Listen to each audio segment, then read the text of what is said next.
அனைவருக்கும் வணக்கம். கிரீனிடா ராஜவேல் பேசுகிறேன். நான் கையில் வச்சுருக்கிறது தான் பனை விதை.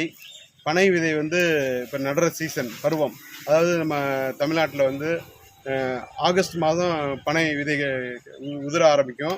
அது நம்ம செப்டம்பரில் எடுத்து நட்டுட்டிங்கன்னா அது பனைமரம் ஆகிடும். வேறு எதுவும் பண்ண வேண்டாம். உரம் போட வேண்டாம், தண்ணி ஊற்ற வேண்டாம், அது பாதுகாப்பு கூண்டு அமைக்க வேண்டாம், எதுவுமே பண்ண வேண்டாம். ரொம்ப எளிமையாக மரம் வளர்க்கணும் அப்படின்னு சொன்னால் கூட பனை விதையை நட்டால் போதும். நம்ம வனப்பரப்பை வந்து 33% ஆக்கிறதுக்கு, பசுமை பரப்பை பெரிய அளவில் கொண்டு வரதுக்கு இந்த பனை மரத்தை நட்டு பண்ணலாம். இது விதை எப்படி நடணும் அப்படிங்கிறது நிறைய பேருக்கு தெரியல. இது இப்போ நான் கையில் வச்சுருக்கிறது பனை விதை.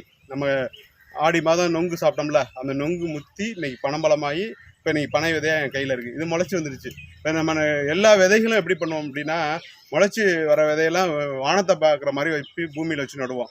ஆனால் பனை மரம் வந்து அதுக்கு தலைகீழ். இந்த விதை என்ன பண்ணணும், இந்த முளைச்சி வந்திருக்கிறத இப்படி வைக்கணும், பூமிக்கு அடியில் போய் அதுக்கு பிறகு 3 மாதத்துக்கு அப்புறம் மேலே கொடுத்து விட்டு வளரும். இது வந்து நிறைய பேர் இப்படி வச்சு நட்டிங்கன்னா அது வளராது. இது வந்து நிறைய பேருக்கு தெரியலைங்கிறதுக்காக தான் இந்த வீடியோ பதிவு.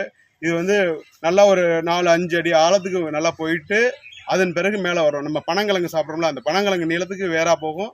அதுக்கு மேலே முளைச்சி குறுத்து விட்டு வரும். குறுத்து விட்டு வர்றதுக்கு ஆடு மாடு கடிச்சா கூட திரும்பவும் நல்லா ஷார்ப்பாக வளரும்.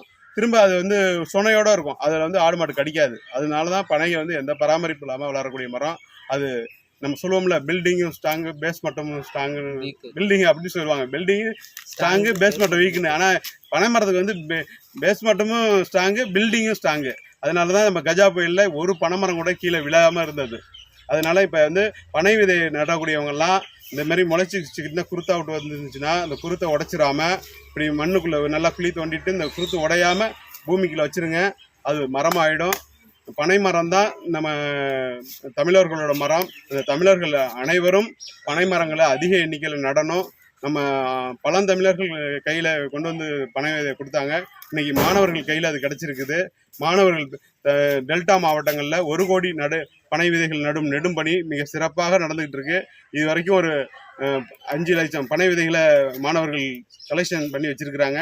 அது அடுத்த இன்னும் ஒரு வாரங்களில் 1 கோடி பனை விதைகளை நிறைவு செய்வதற்கான பணிகளுக்கும் ஏற்பாடுகள் நடந்துகிட்டு இருக்கு. நன்றி, வணக்கம். வலிமையின் ஓர் புதிய அத்தியாயம். அக்னி 550D கம்பிகள். அக்னிக்கு நிகர் அக்னிதான்.